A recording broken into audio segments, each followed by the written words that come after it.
talking about you. Yeah. Mask and Chris was your student. Oh, the mentor over there. with mental.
отвечает где-то в глубине души моей. У доски мальчишка отвечает где-то в глубине души моей. Время прошу остановиться, когда я свой глаз открою дверь. Собака не увижу, где живется, как много лет назад, без потерь. Собака не увижу, где живется, как много лет назад, но без потерь. Это моя память через годы вызывает вновь в тоске меня. Не зависит от плохой погоды. Первая суббота февраля. Расходится жизнь, никто не знает, только не забыть нам школьный день. У доски мальчишка отвечает где-то в глубине души моей. У доски мальчишка отвечает где-то в глубине души моей.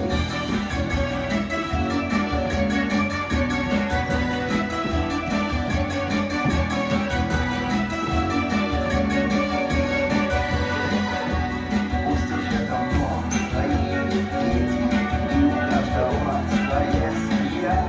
Через 2 весна ждем встречи, первую субботу февраля.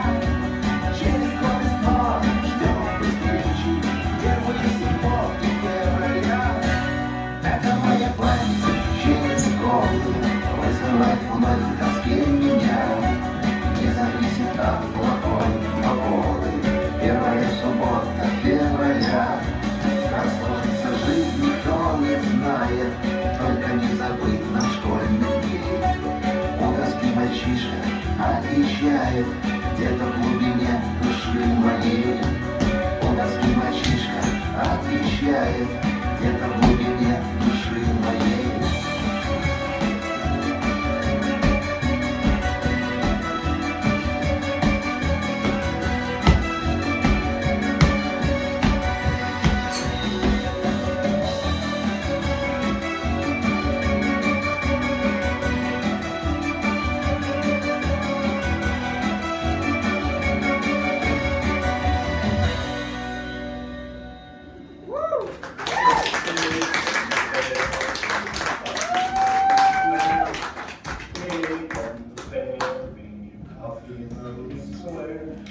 Pig and the bear bring you coffee in Logan Square. The pig and the bear bring you coffee in Logan Square. The pig and the bear bring you coffee in Logan Square.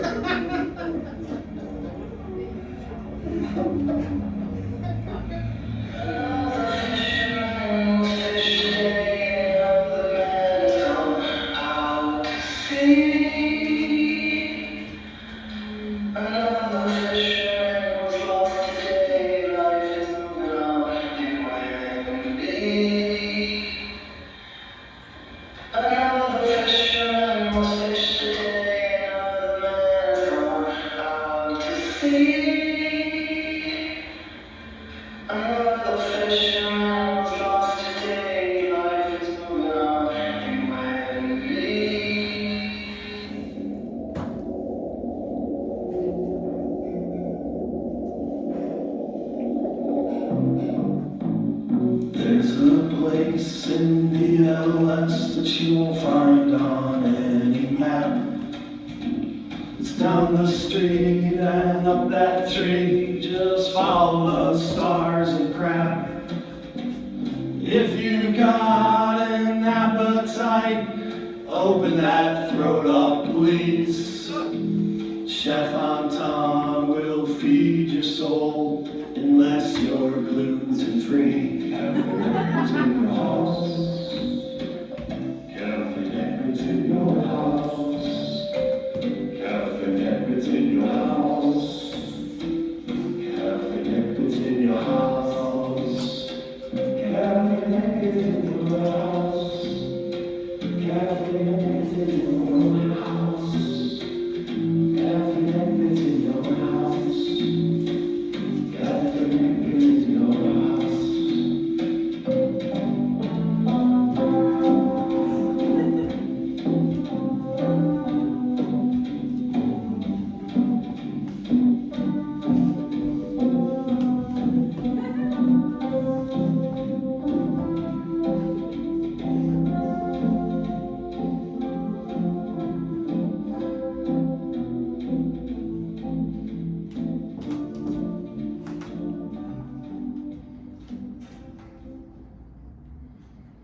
Originally, the opening scene, of which we will certainly talk about, it's going to be about 2 hours long.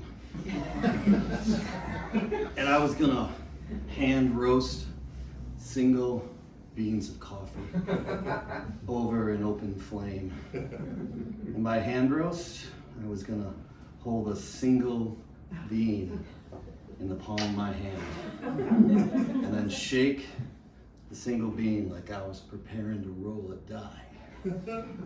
Notice how I didn't say dice, because it would have been just one bean at a time. And I was gonna sing songs while I did this. Songs that went like this. If there's only a single bean, it's gotta be single origin.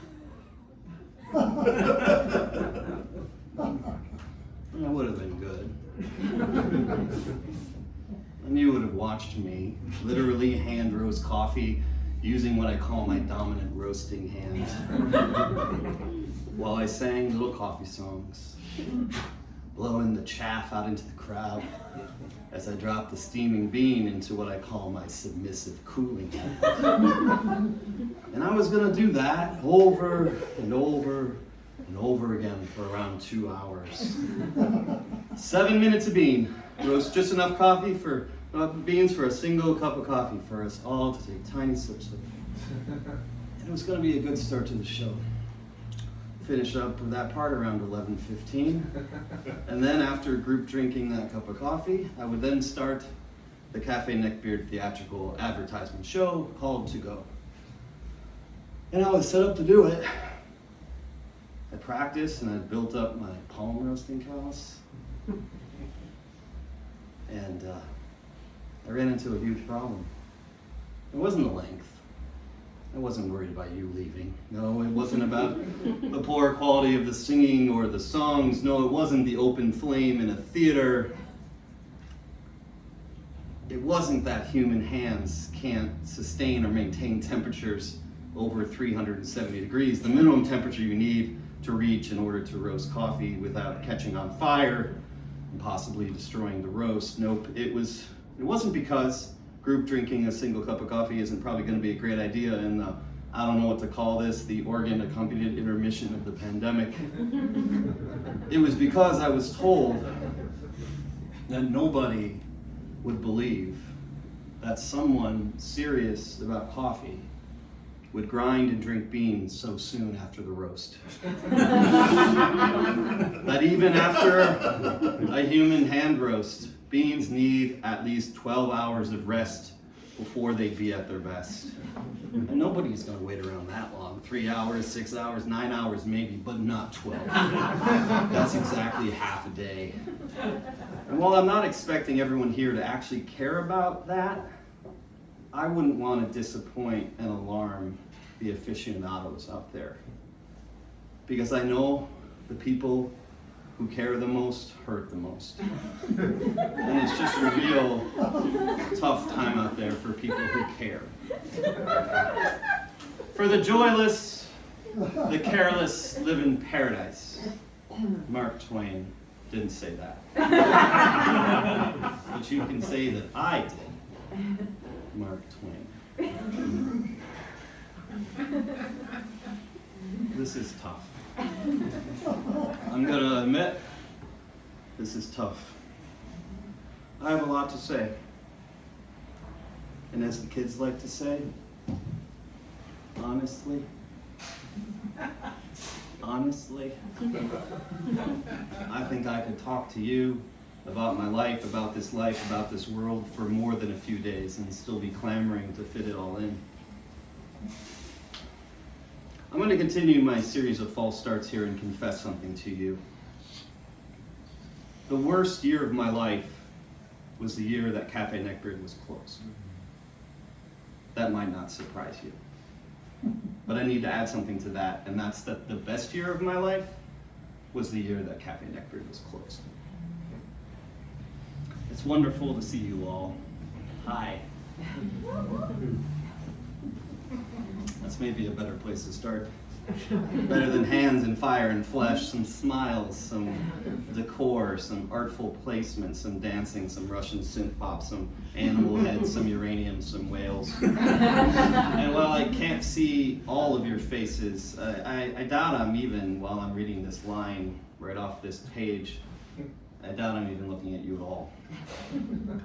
I predict I'm probably looking a bit cockeyed, maybe to the left, a little past Max, at the black curtain, covering the window, hiding, if not the sound, the sight of the hustle and bustle and the tussle and the muscle of Fullerton Avenue.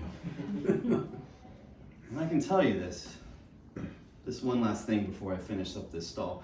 I'm so happy to be in here in this tiny little place to talk about Cafe Neckbeard with you, and not out there hustling, bustling, tussling, and muscling my way through one of the other 32 part-time jobs that I need to work to maintain my life, to make enough money to pay my way to do the 3 jobs that I'm here tonight to talk about. The only jobs that matter to me. And those are the ones that Chef Anton Star's Cafe Neckbeard. And if you're waiting for me to tumble down a description about what kind of place Cafe Neckbeard is, don't worry, I'll get there just after we do some introductions. My name is Chris Bauer, and I am the PR representative of Chef Anton Star's Cafe Neckbeard. And if you don't know what PR stands for, and of course you do, it stands for personal responsibility. And as the PR representative, I am personally responsible for promoting Cafe Neckbeard, the most explosive, experimental, and expensive, and most experimentally, explosively expensive, fine dining, celiac, intolerant, salad forward, buttered backward, blue, Appalachian, otter, hand mined, salt, human, hand ground sideways into a shaker on the ground, cash only cafe in the historic Logan Square Neighborhood, commonly known as by people in the know as THLSN or Filson, like Pilsen, but with a T instead of a P, an H instead of an I, and an LSN instead of an SCN. Filson. We are technically now, geographically speaking, as a realtor might, perhaps emotionally, financially, located in the Logan Square neighborhood of Chicago. But to be geographically and historically accurate, where we are above the beautiful Jimmy Bean's Coffee Shop, 2553 West Fullerton, is actually not a part of Filson. And before you protest, I'm not saying this because I'm trying to degrade anyone or anything or any place. This is a beautiful place in a beautiful neighborhood. And you might be able to, with a straight face, call this Logan Square, a part of Logan Square that just isn't in the historic part, which has always, since the beginning of time, been west of Rockwell, east of Kimball, north of Armitage, and south of Diversity. I normally, if you remember from past shows, bring this up to explain one thing, and that's why Chef Anton Star's will not be here tonight. And that was always because Chef Anton does not feel comfortable outside of the traditional borders of Filson. And while I have not been shy about being upset in the past about Chef Anton not seeing the fruits of my stage labors, more than a few things in my life have changed, and more than a few things have changed about Cafe Neckbeard. And a while back, had you told me that Chef Anton wouldn't come to see me because of a borderline, I would have been melancholy but hopeful that he was maybe just outside the bobbin, leaning east between someone's golden tea rolls. You couldn't possibly know what I mean. An ear to the ground outside the fireside bowl, hoping to hear some of my vibrations in between someone's soft spares. You know what I mean. And after the show, when you asked me if you thought he could hear, I would have put my hand near my heart, wherever that might be, and say with hope and joy, yes. But if you asked me now, my answer would be, after a few blinks and maybe after a few tea scrapes on the bottom lip, as they say, it's not up to me who listens. It's not up to me who comes. And as you can see in my face and maybe hear in my voice, a lot has changed. The pig and the bear bring you coffee in Logan Square.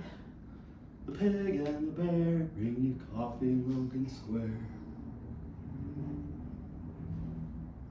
For the last 5 years or so, and I say or so to only slightly cushion the glancing blows that reality has had on our sense of time and years, I have been coming to this wonderful festival this year called The Hint to Rhino, curated by the Curious Theater Branch, a non-profit theater company, and I have been, I'm ashamed to admit, exploiting its generosity to shamelessly promote a private for-profit business that is unapproachable, unaffordable, apathetic about discourse, equity, hostile to labor rights and ecological sustainability efforts, and knowingly unsympathetic to people who don't have thousands of dollars to spend on dinner, and cruel to people of all income levels who have food allergies or any kind of dietary restrictions.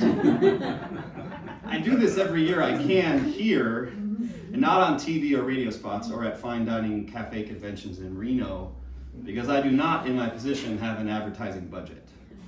So I found out about the Rhino Fest, and because they don't charge an entry fee, it fit into my budget. And I've been coming here ever since, except for last year, because there was no last year in more ways than one. And I've been doing my best to fit into the festival, which is a celebration of performance and art and music and all those things combined. And though I don't have the know-how and the how-knows to do a really great job, I think I've done a pretty good job over the last couple years, both for the festival and for my employer, Chef Anton. But now here, this is a reasonable question. Did anybody that came to see one of the Cafe Neckbeard theatrical advertisement shows come eat at the cafe? No. Will you go? Probably not. It doesn't matter. Whispers from the gutter rise like smoke to the golden planks of the street, like cream rises to the top. Mark Twain. He didn't say that. First come the artists, then come the galleries, then the shows, then come the restaurants, then go the artists, then go the shows, then come the people with enough money to shop at the galleries and eat at the restaurants that ask, where are all the shows? It's American human nature. Mark Twain. Didn't say that. Who knows if he said anything at all. You might be thinking to yourself, being a PR person for So Hip It's Still Smoking, so smoking hot it's smoldering, snack shack princess hair dangling from a window in the tower of a palace cafe, must be a pretty great job. It is not. Not in the traditional sense. It doesn't pay well or at all. And that's fine. Work is not supposed to pay or be great, and that's why they call it work.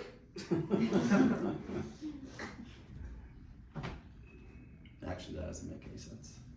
And when people say stuff like that, always old people, old business people saying crap like that, they're forced to make ridiculous hand gestures to have the words make sense.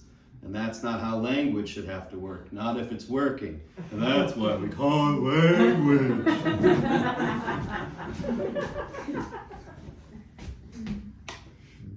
I'm sorry for being so abrasive. It's been a tough stretch for all of us at Cafe Neckbeard, and you too, I know that too.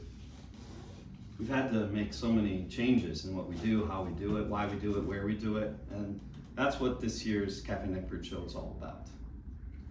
It's about change. It's about love. It's about crying. It's about wails. It's about loss. It's about broken glass being formed into crucifixes. It's about speeding up time while slowing it down. It's about icy seas and frozen fingers and not being able to make choices about what you want, about not being able to have a say in what other people are about to give you. It's about the worst 365 days in my life and also the best 365 days in my life. Between March 15th, 2020 and March 15th, 2021. From the closing of the 99% celery menu, where 99% of the menu was 100% celery, to the aborted opening of the On the Beach menu, a culinary adaptation of the Neville Shute novel about radiation poisoning, to a spin-off coffee delivery business named The pig and the bear bring you coffee in Logan Square. The pig and the bear bring you coffee in Logan Square. The pig and the bear bring you coffee in Logan Square. If you don't remember what happened earlier, I was wearing a pig head. And there was another man wearing a bear head, and that was Doughboy, the longtime steward of Cafe Neckbeard, and my partner in the Pig and the Bear Bring You Coffee in Logan Square endeavor, which I will at some point discuss. Doughboy, can you come out here for a second?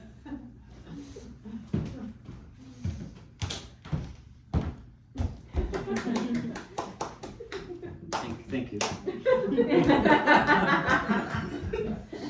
So one of the things I want to get straight here is that before we get started, is that we are not actors, we are not writers, we are not performers, we are not entertainers, we are in the food business, which has some theatrical flair, but neither of us are really in the creative side of things. I'm an ad man, a brand man, and Doughboy's a cleanup man, a good one too, the kind that can clean so deep he comes out of the other side of whatever he's cleaning. And while we are here on stage tonight, I want to be clear that we are not trying to be wildly entertaining or compelling in a traditional way. And we do not have our lines memorized because that's almost impossible, I've been told to do. So once in a while tonight, I will be asking Doughboy to reenact some scenes from the past, and he will be reading from a script, but it will be a script that was inspired by the crushing reality of the past, not the desires of an improved or imagined past. In fact, you've already seen a reenactment tonight. That little scene of us getting set up with the coffee and the heads and the Russian synth pop was an exact reenactment of what it looked like when the two of us showed up outside of your house, if you lived in Filson, during the first year of the pandemic. We ran power from the Cafe Neckbeard coffee electric van, which is actually just a 20-year-old Prius that had been converted to diesel, and we made coffee for you outside while you waited and watched. Well, you didn't have to watch, but you wanted to watch. A pig and a bear dancing in the misty light of the dawn, setting out your freshly made in front of your house, condo, apartment, or tent camp in the park coffee made with the freshly roasted whale-aged beans, using COVID-safe copper instruments, and delivered to you in freshly washed uranium cups and saucers with a uranium whale garnish. And just in case you thought you might get COVID from us, the delivery pigs and bears, that's where the heads came in. Those were our masks, primitive now to you, now, safe in your cozy seat in the future. But the headlamps sewn into our heads back then were UV light disinfecting everything our animal heads could see, keeping our customers at ease. And after we no contact delivered our sanitized white staging column, their 2 cups of coffee, minimum and maximum, no exceptions, we went back to the Cafe Neckbeard Prius diesel van and danced outside the van to the CD stuck in the player, the one with the Russian synth pop, which we at first despised and then came to love. Just to be clear, this was 2020 and early 2021, long before the Ukraine invasion. So please don't think we don't have sadness in our hearts when we drove over tonight in that same van and listened against our will to that same album outside of a reenactment.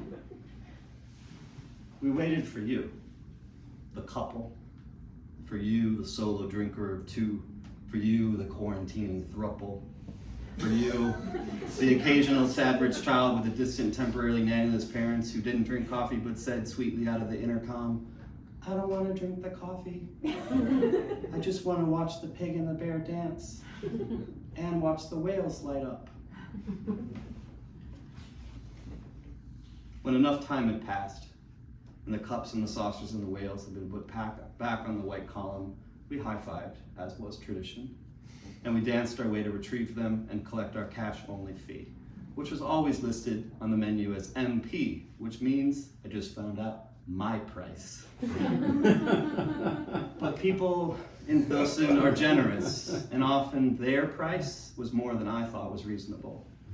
And it was all for a good cause, for keeping Cafe Neckbeard afloat, if not open, afloat, if not thriving, not stranded, not yet beached, but dangerously close to shore. Hey, Doughboy, Do you remember what you said after I told you that I didn't get paid for any of my jobs at Cafe Neckbeard and that I was doing it for the experience, even though it was obvious that I was doing it for some kind of misguided and pathetic search for love? Do you remember what you said? Yes. I said, that's weird that Chef Anton doesn't pay you. Chef Anton pays me over $100,000 a year. And I get to live rent-free. And in the cellar. And I have a dental plan. And do you remember what I said after you told me how much you were paid a year to be the steward of Cafe Neckbeard and that you had a dental plan? I don't remember what you said, but I remember what you did. You fell on the floor, and I had never seen you really be on the floor before, and then you folded yourself up like a pair of pants, and I could have swept you up like the crumbs. And how long did I stay like that? Until I forgot you were there, and I tried to sweep you up with the crumbs. You were exasperated. I was exasperated. Thanks, Doughboy. I'll ask you back out here in just a little bit. Can we give sweet Doughboy a sweet, gentle round of applause?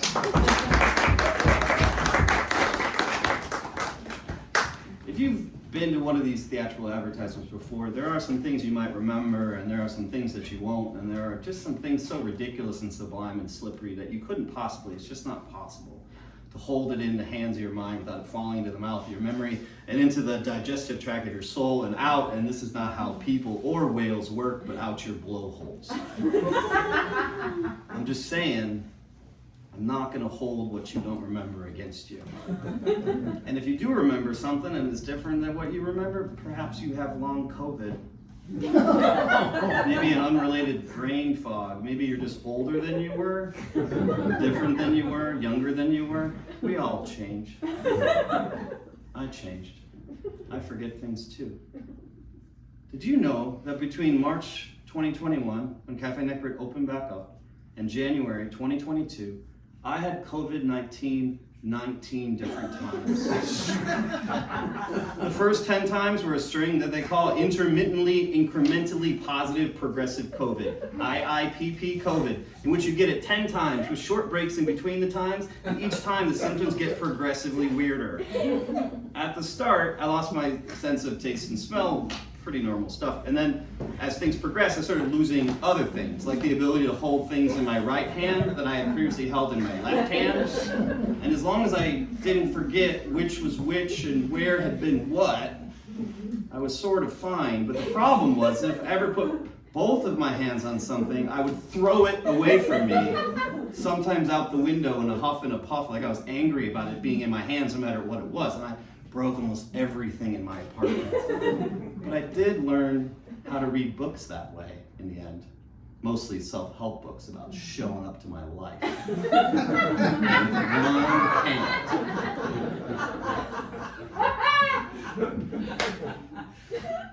It was actually just one book. I was lying about there being more than one. That COVID symptom didn't last too long, but at the end, the last real weird symptom was that I lost the ability, temporarily, to remember how many times I had had COVID. And even though it was 9 and then eventually 10, I just didn't have the imagination to get up that high. The next 9 times were pretty pedestrian. While I almost died like 3 times over the last year, 2 of the times were because of unrelated drunken ambulance drivers hopping curbs. And the one hospital-related one was because I was in the hospital to receive a, now that I think about it, totally inappropriate award for getting over COVID so many times. A nurse put a ventilator on the wrong patient, me. And I was actually breathing for 6 other patients, which was really hard on my otherwise healthy lungs. And I had no idea that the machines worked like that, but I guess the air has to come from somewhere.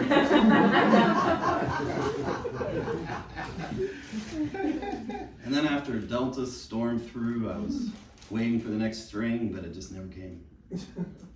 And here I am, good as new, one of the only Americans to get the Sputnik vaccine.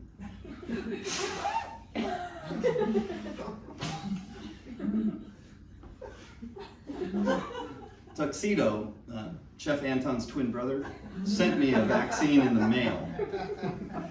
with a postmark that said it was, after I used Google Translate to read the writing, from the Commander Islands, just off the coast of the Kamchatka Peninsula, a small set of treeless Russian islands in the frigid Bering Sea.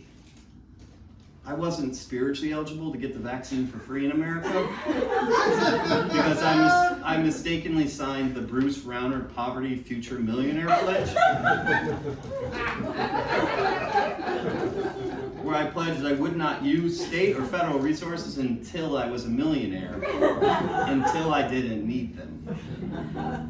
And I don't think it's binding, but when I sign my name to things, even things I don't read carefully or even understand, I take them seriously. I guess the pledge was supposed to motivate me.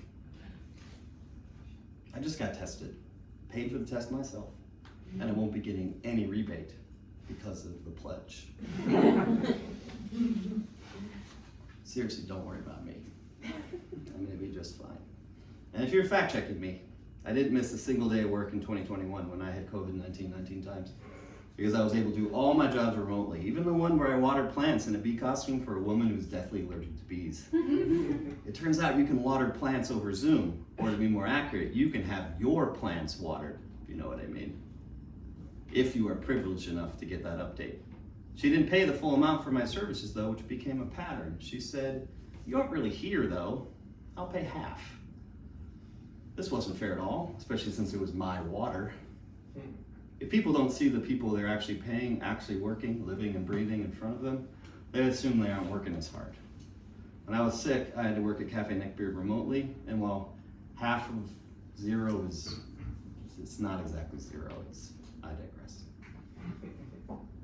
Besides my role as PR representative, I am also the procurement specialist of Cafe Neckbeard, which means I am responsible for procuring hard-to-find ingredients for Chef Anton's menus, which are often made, more often than not, from hard-to-find ingredients. And so if I need to find, for example, 4 pounds of Norwegian vanilla bean, a type of Nigerian vanilla bean that grows in a small part of Norway, that's actually in the foggy mountains of Nicaragua, which is actually online, I not only have to find it, I have to procure it, which means to obtain something with care or effort. And I have, in the past couple years, procured some of the hardest to find things in the world. Sometimes I find ingredients, and other times I find tools and equipment, and sometimes when Anton wants me to find ideas, I procure those too. In the past 2 years, I've also picked up another job title, which is Pandemic Special Events and Delivery and Carryout Coordinator of Cafe Neckbeard, or PSEADACOCOCN, Soda Coca-Con. Which, just after a few tumbles down the hill, rolls off your tongue. Soda Coca-Con. My first 2 job titles were promotions given to me by the chef, and I was very proud and happy that the chef believed in me. My new title, Soda Coca-Con, which you no doubt remember as Pandemic Special Events and Delivery and Carryout Coordinator of Cafe Neckbeard, was self-appointed. And Chef Anton screamed at me through the floorboards of his apartment, down through the ceiling of his cafe, that Cafe Neckbeard does not and would not as long as he lived and breathed, have any of those things. No special events, no delivery, no carryout. He screamed and then pounded the words again with his fists. Cafe Neckbeard does not and will not have any of those things. And I yelled back, "What about the pandemic, chef? Can we not have that too? If we don't do any of those things, there will be no cafe, no more anything." So am I fired? Am I fired? Just say the word, chef, and I will leave, and all this will just waste away. You aren't that important, the chef screamed out. I know.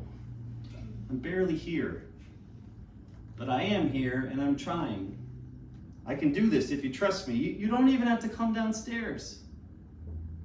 Doughboy heard the chef yelling and creaked up from the cellar and found me staring up at the ceiling like this.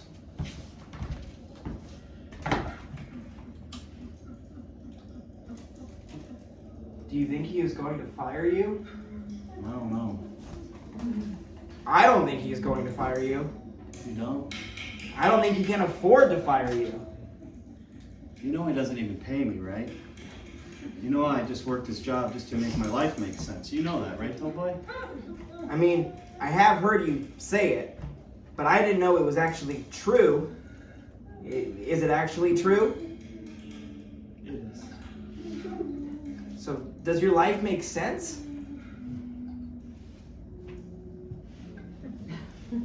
Chef is crying, huh? Yeah, that's him. Why is he crying now? Because he can't do what he loves right now. Not the way he's used to. What do you mean now? Chef cries all the time. He does? Yeah? Do you believe it? Do you think those sounds or those tears are even real? No, they are not. This is a reenactment. That's you crying, Chris. Yes, but I was crying while I was remembering the sound of him crying, so I think the spirit of the thing is authentic. I once cut my finger so deep I could see all the way inside. And did you cry? I think I cried, but not because of the pain, but because of what I saw. What did you see? A little version of me, sitting on a little metal swing on my bone. And I was drinking a glass of iced tea, and there was a lemon, a half moon of a lemon swimming in the ice, and when I squinted to see more, the little version of me squinted too, and we squinted at each other back and forth. I don't want to talk about crying anymore. Are you exasperated? No. I think I'm good. I'm not even tired. So are we gonna do this coffee delivery thing? Yes, Doughboy. Yes, we are. On March 15th, 2020, Chef Anton Star Annis's Cafe Neckbeard, the historic Logan Square Neighborhood's only 24 hours, celiac, intolerant, cash-only, fine dining, greedy about fresh ingredients, chef, flesh, muscle, bone, powered fingers, moving so fast they blurry cafe, closed the chapter on its most explosive and most experimentally explosive menu to that date, 99% celery. If you don't remember, and you don't, even if you think you do, you don't. The 99% celery menu was exactly what it sounds like. 99% of the menu was made out of 100% celery. 99% celery. The other 1% of the menu, the 1% that wasn't celery, contained 100% of everything else in the world that wasn't celery. When you did the math, and you always have to do the math, the menu added up to 100% every time. The math came out the same every time. 100% perfection. Hiding back tears that March evening, I watched the last uranium celery vase depart the kitchen, Bobby and Leo, the head waiter's steady hands. I watched the doors swing back and forth and saw the flash of the black lights and the shadows of whales, and when I closed my eyes, I could hear the sound of everyone at every table gasping, and then breathing, and then the crunch of celery being pounded by sharp teeth. I looked at the dark green stained cutting board and saw the young Stuart Doughboy staring not into the green stained cutting board, not into the hypnotic root eyes of the celery stalks, but into the wet, cloudy reflection of the knife. Doughboy wasn't crying, he was smiling. He was gently smiling at the picture of himself, gently smiling in the knife. I looked over at Chef Anton and I said, choking off tears the size of peanuts in my throat, "Best menu yet, I think so." And the chef said to me, flicking a finger about an inch in front of his eye, "I wish there were more numbers. I wish we could go higher than 100%.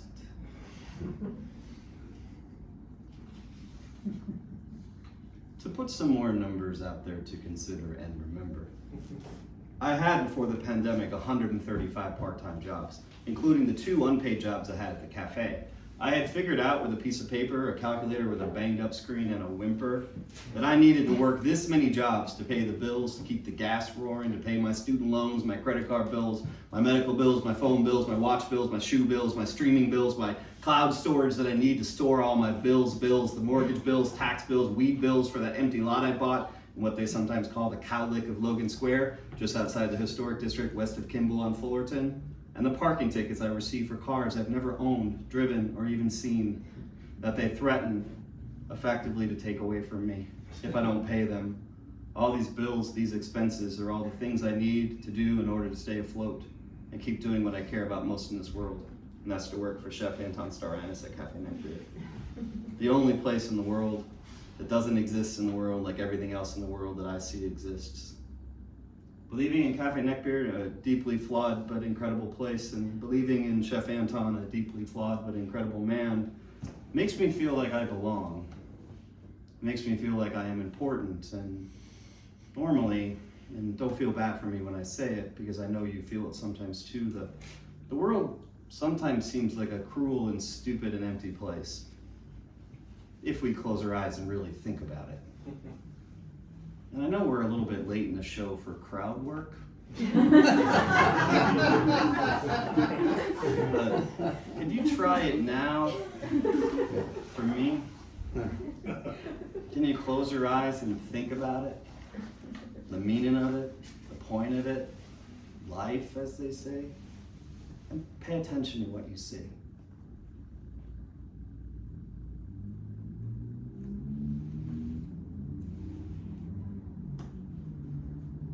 Some of you, I know the happy ones, are thinking, I closed my eyes and I saw smiles. Maybe you're kids. Maybe colored pencils rolling off desk chairs. Maybe you saw puppies with pink tongues and wagging tails and blue water. Maybe someone saw a sea turtle bobbing. Maybe a giant white bird soaring in the sky. And to you I say, you don't need what I need. God gave you what he didn't give me, the ability to be more than temporarily content. Some of you, the ones that didn't see those glorious, sometimes important, sometimes adorable things, you might see what I see when I close my eyes. I can't speak for you, I can only speak for me. But when I close my eyes, I can only see what other people tell me I should see. I have no imagination of my own. But when it comes to others, I am discerning. And I don't want yours. I want Chef Anton's, who sees when he closes his eyes the future of food, the future of stories, the future of taste, the future of all of us. He sees God not reduced but magnified to a tiny space on a plate, a speck on a spoon, a red, wet tongue temporarily outside of a mouth. Coincidentally, if you believe in such a thing, if you don't count the prologue and the epilogue, there are 135 chapters in the epic novel Moby Dick or The Whale by Herman Melville.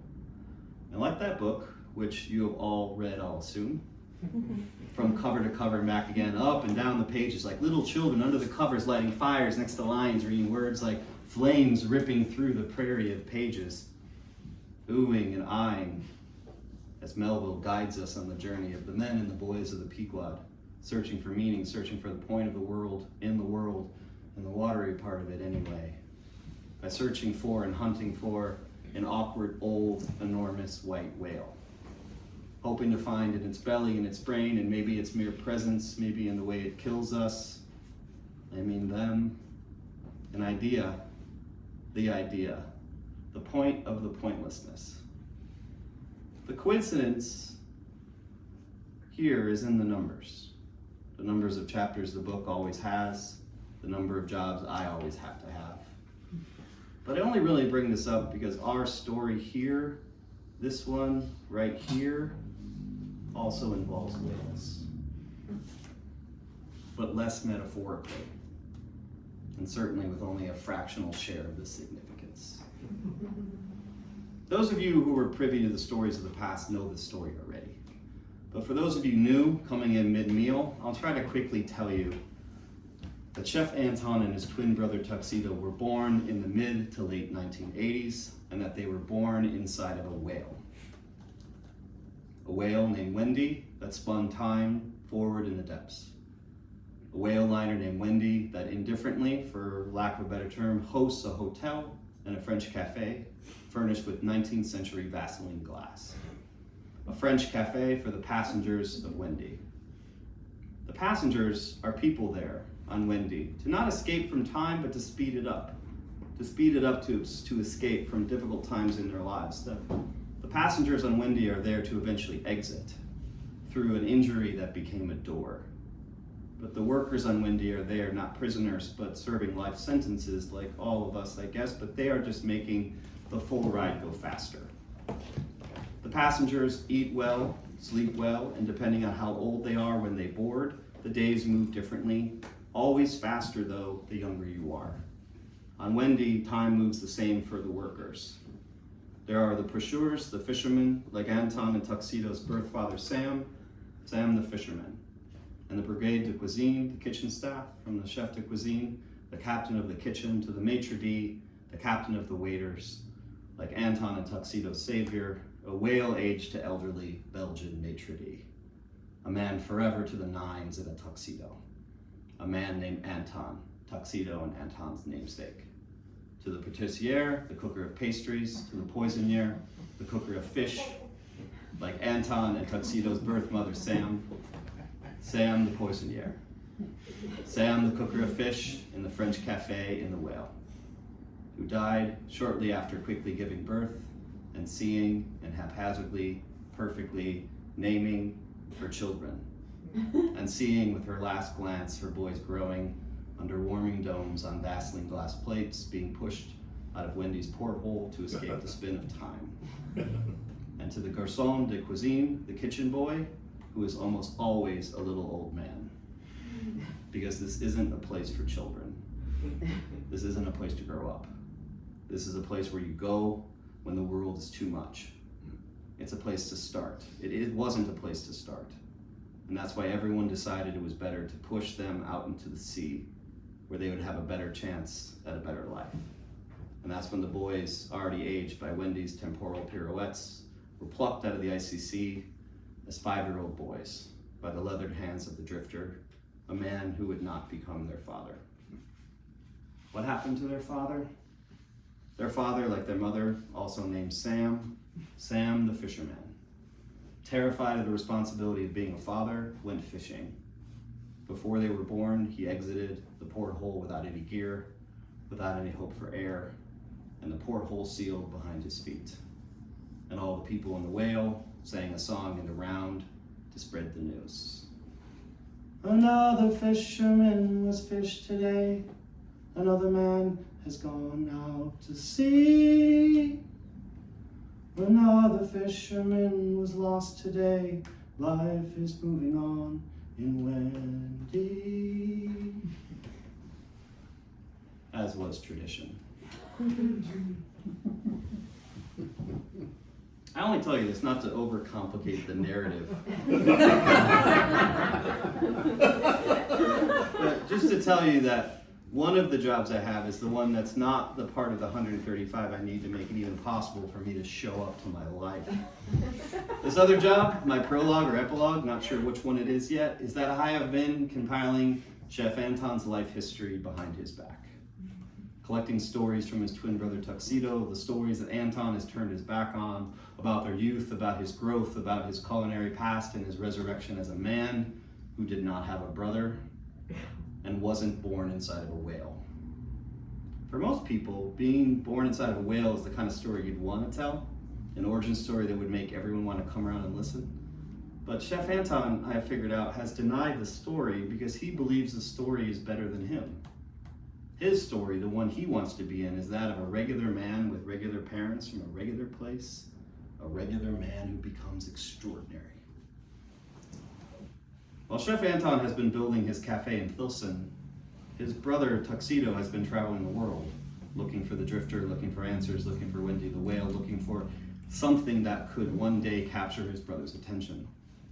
When Tuxedo contacted me, I was afraid that talking to him, even acknowledging him was going to get back to Chef Anton, but nothing can get back to Chef Anton because he doesn't really pay attention to other people unless they are immediately necessary. Chef Anton doesn't have an imagination for anyone else's. He doesn't understand other people's ideas, almost like he doesn't have time or maybe even room. He is singularly focused on realizing his culinary vision.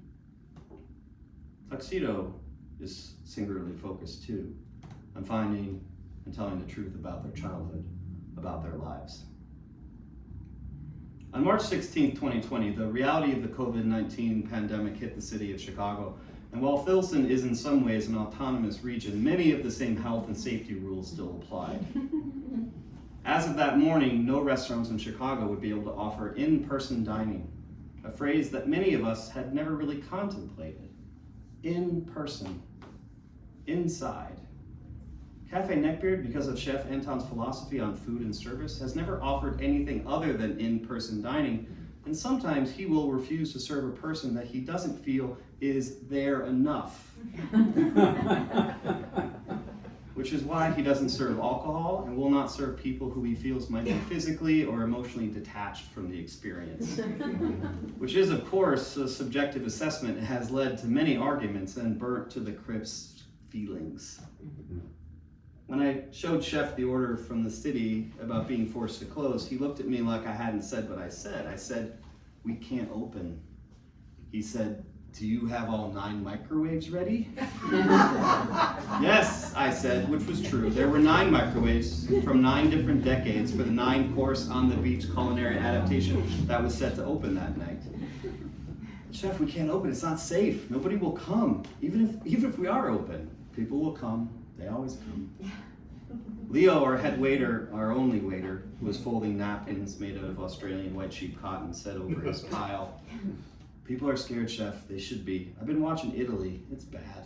It's gonna get bad. I'm scared, Chef. I don't think we should open." Chef Anton looked at Leo. Leo had been with Anton for a decade at least. Leo, who lived in the cellar in the hold with Doughboy. Leo, who worked 24 hours a day sometimes. Leo, who has endured everything that Anton has thrown at him over the years, walked away from that pile of soft, breathable, temperature-regulating white napkins and said, "I'm not working tonight.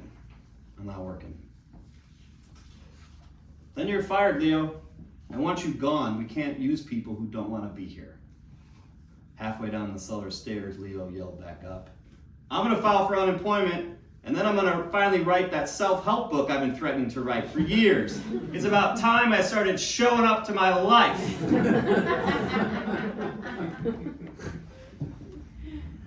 It was a long, unexpected string of sentences to come up out of that cellar stairway.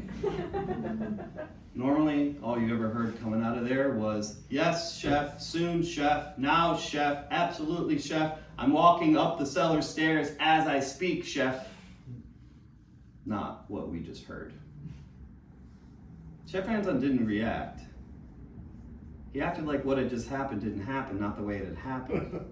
He said, "Nobody can tell me that I can't open my restaurant. People will still come."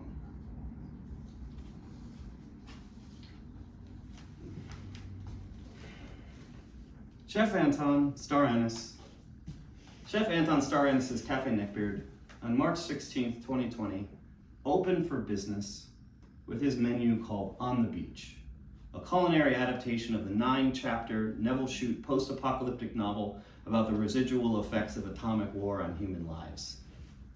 It's a novel about people making their final decisions. It was a menu inspired by the most difficult, the most impossible decision people could ever make. How will they decide? How will they choose to live out the rest of their lives? It was a tour de force menu, each course designed for each diner individually. After arrival at the cafe, each guest would sit individually after signing a release with Chef Anton for a minute in a small rectangular room he had built with a centered circle of white glass for a floor. When the door closed, you'd hear a click, and then the sound of some electronic beeps, and then the floor would begin to spin, and a timer would start to click, and the walls would start to glow. And if the diner was paying attention, and they'd be paying attention, the diner would start to worry that they were actually inside of a working microwave. And in case they started to laugh or maybe think it wasn't true, Chef would point to a piece of foil on the floor, and they would watch it together catch on fire. Chef Anton's plan was to watch and to read their reactions, and then after a few minutes of notes, he would design his menu for the rest of their life that night.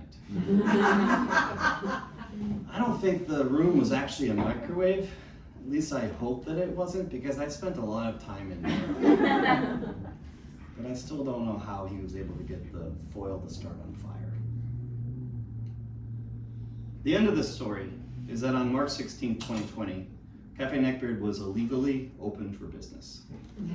Chef Anton stood in the kitchen without Leo ready. And not a single person arrived. Not because they didn't want to eat his incredible food, and not because the city of Chicago had closed his doors. They didn't come because they were making a decision that night about the rest of their lives.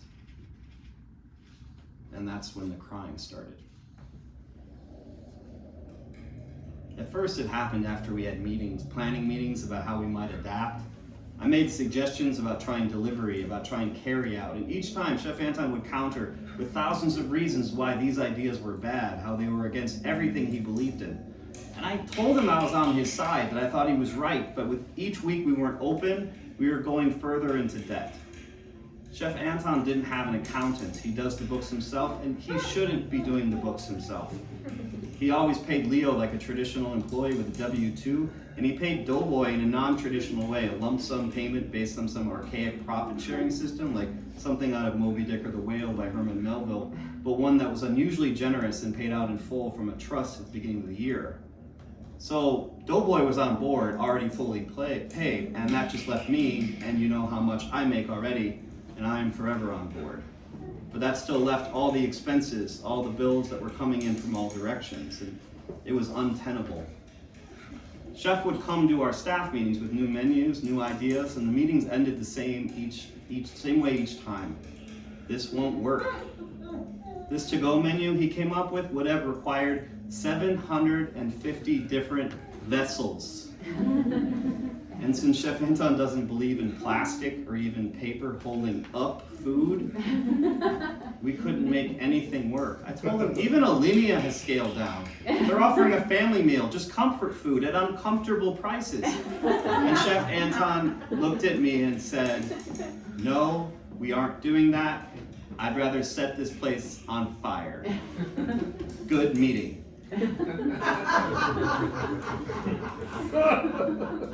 And then he went upstairs to his apartment and cried.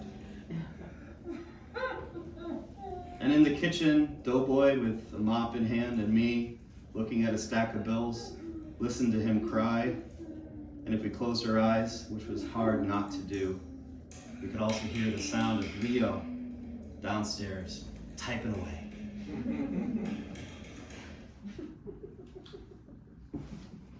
So now, long after what has been a reasonable amount of time, I'm ready to talk more directly about the coffee. Chef Anton has always been annoyed that the word cafe has been synonymous with the word coffee. It's not that different from how Chef Anton understands the word neckbeard. You might hear that word neckbeard and think whatever you might think, but when Chef Anton hears it, when he uses it, he can only understand it the way that he sees it. As the gardens growing out of the soil packed into the neckbeards of the Siberian men who long ago saved him and fed him, from below their frozen faces, the miraculous fruits and vegetables dangling down into their collarbones, just warm enough in the frigid cold to grow. When he hears the word cafe, he hears what he wants to hear, sees what he wants to see. He thinks that the word cafe should be entirely detached from the word coffee, and thinks instead about the history of cafes being more about sobriety, about a place where there is no wine, a place where people focus on the reason they are alive, in that moment, not distracted, and the object of their attention might be coffee in a cup, but it might be something else. Why did it have to be coffee? Coffee, to Chef Anton as a beverage, was boring. He never had a taste for it. He never thought much of it. He thought about coffee the way people in America thought about coffee for most of the 20th century. He had never thought about being any different than something like cough medicine, something with a job, never really preferring one kind, one preparation style to another. He didn't concern himself or know anything about any of the waves or any of the history of coffee, how it's moved through the world, and how it has, despite its popularity, been what Chef Anton had imagined, mostly mediocre, kept around, for what it did well. To him, coffee was not magical, not complicated, not delicious. He served coffee at Cafe Neckbeard as an afterthought. And after thinking about that for a really long time, I thought that that was really strange. And I couldn't believe I didn't notice it before, because Chef Anton cares about everything. Nothing with him is an afterthought. And he's normally right about everything, at least when it comes to food, and he was wrong about coffee. Coffee can be magical, complicated. Coffee can be delicious. And coffee, it turns out, was his blind spot. And when I realized that, I found my angle of entry to save Chef Anton starting this as Cafe Neckbeard temporarily, whether he wanted it saved or not. The idea came together quickly. I searched the kitchen for coffee and didn't find any, but when I asked Doughboy, he said the coffee comes in these large burlap sacks every month, still green with a giant stamp on it that says whale aged. When I asked him who roasted it, he said, I do, Chris! And I'm good at it too. "Where do you roast it, Doughboy?" Wherever my hands are, if you know what I mean. I didn't. But it didn't matter. So I always have a variety of animal heads around, because I've had over the years many jobs that have required them, from truffle hunting on the west side to high school mascotting to reading difficult books to rich children. Animal heads have always been a really important part of my working life. The costume idea, the black shirt and white ties, came from a story Tuxedo had told me in a letter.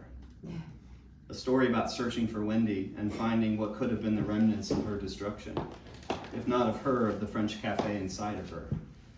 On one of the Commander Islands, he had found what looked like a grave with a Christian cross coming out of the ground made out of broken uranium glass. And when he inspected it, it was made of chipped serving pieces, coffee cups, saucers, and wine glasses. Tuxedo dug up the ground underneath the cross, worried that he might soon start to smell remains. Remains of men, remains of a whale, but the only thing he found was a burlap sack containing a wood hanger holding a black shirt and a tied tie inside the collar that, after a soak in the icy sea, revealed itself to be some kind of white. When Tuxedo looked down into the ocean, he didn't see Wendy, but he could feel that she had been there, and that she had fought, and that she was deep in the ocean somewhere, filled with troubled men. Tuxedo wrote this in a letter to me shortly after finding the cross. Cafes open, cafes close. Styles of serving pieces and glassware change. Whales are indifferent to the desires of men. Also, it's not as good of a story, but this is what the album cover looks like. The album cover of the album Forever Stuck in Our Cafe Neckbeard Prius diesel van. His name is Sergei Nosko, and he's actually from Belarus, but I think he lives now in Tampa. Wow.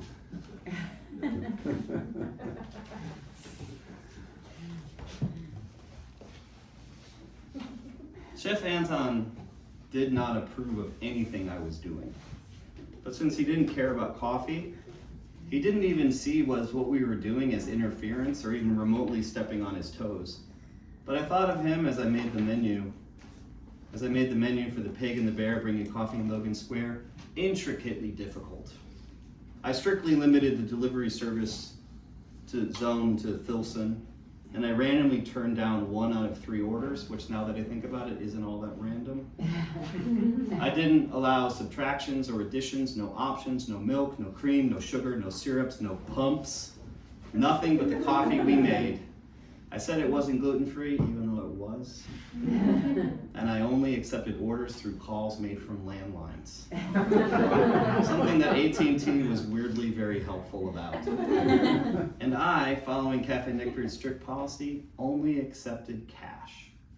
Because Cafe Neckbeard and its spin-offs and cheap imitators are cash only.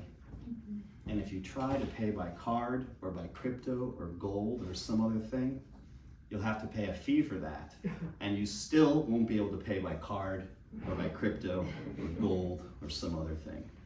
because we are and will forever be casual.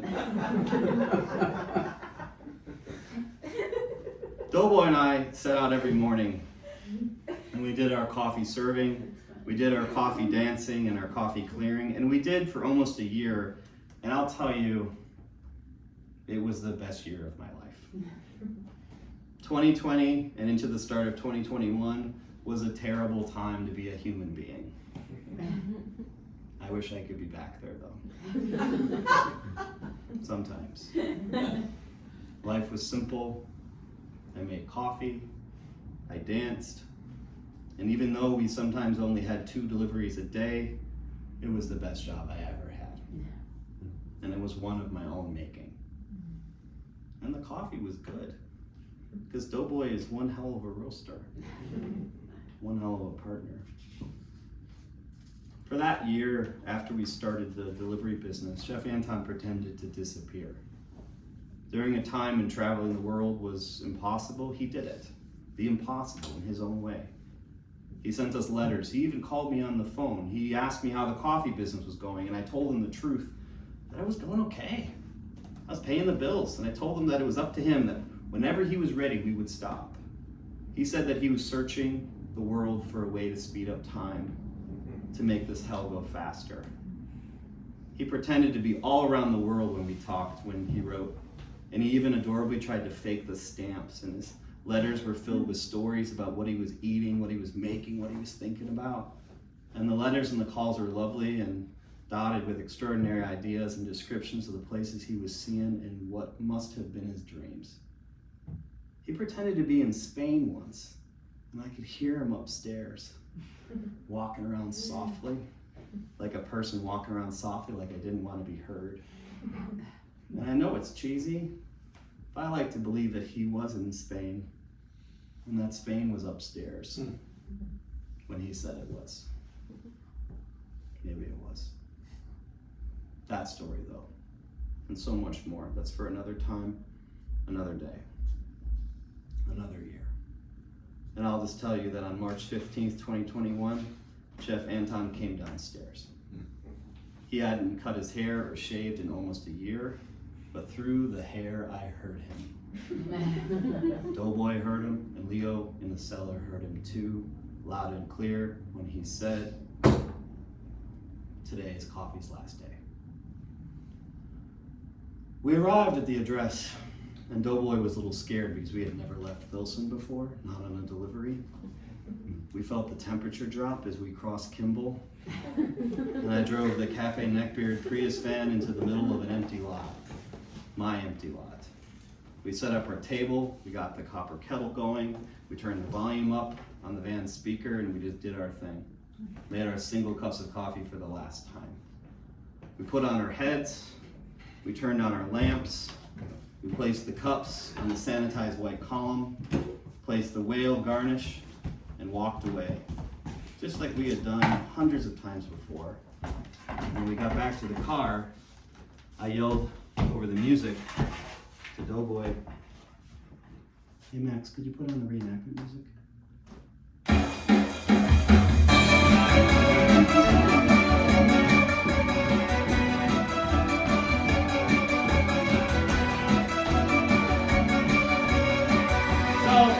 This is awkward, but I'm not good at surprises or talking to people.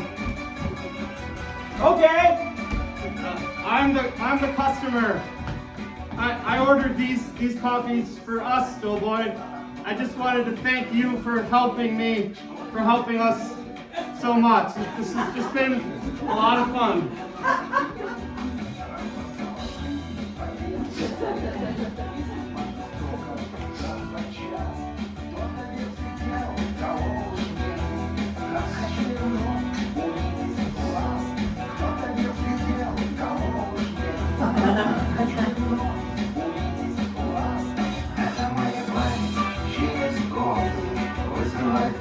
That's good. It's whale aged. Первая суббота. think it actually is. I know. Everything around here turns out to be true. Alright, I think it's time for us to get back to work. Chef needs us. Chef told me he wants me to find some new old microwaves from the mid-1970s. My price.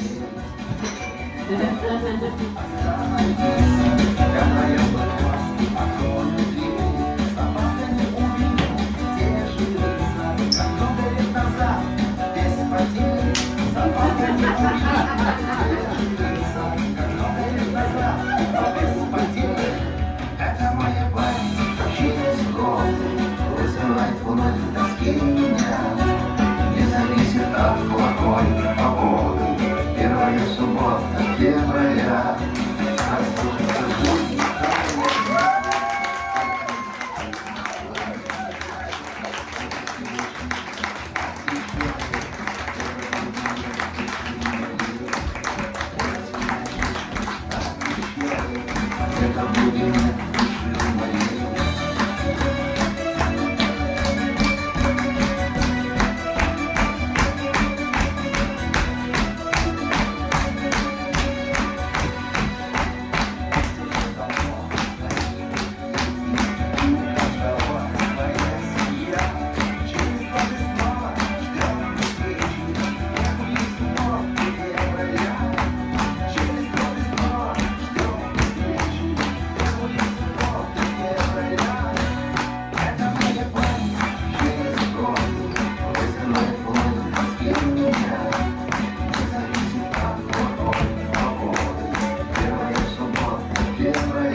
Это будет души моей.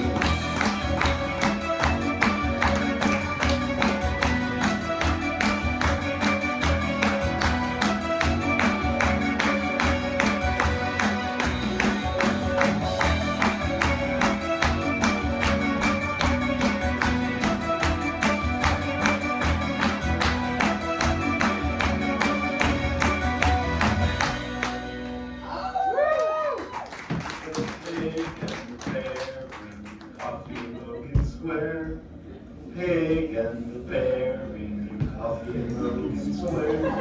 Pig and the bear bring you coffee in Logan Square. The pig and the bear bring you coffee in Logan Square. The pig and the bear bring you coffee in Logan Square.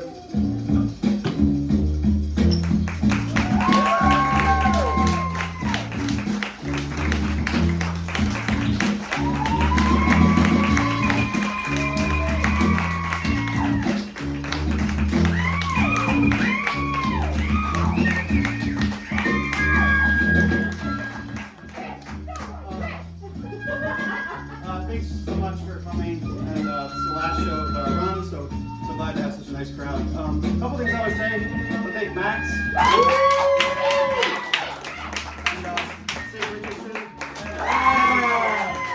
Look on your seats for notice about the play that he's directing that's starting in July. And one last thing I want to say is that this festival this year is dedicated to the life, the work, the memory of our friend Matt Rieger, who is the managing director of Curious, that passed away last year, just this past year. Really a dear friend to a lot of people. And I was thinking about him a little bit for those people that know him, but I remember last time I remember seeing him, I came to see Cafe Neckbeard, 99% Celery. And he was like one of two people in the audience for one of the shows we were doing. I remember him just looking at kind of like, what? And after the show was over, he came up to me and he said, Chris, every time I see one of your plays, I'm like, I don't know about this. I don't know about this. But I listened to it, and I was like, oh, I hear this. And he was a man that loved writing. And even though sometimes we didn't necessarily have the same aesthetics about stuff, we always had something really interesting to talk about and sort of found the connections to the poetry and language and words. And I miss him very much. And this festival is dedicated to him. So Thank you very much. Hey,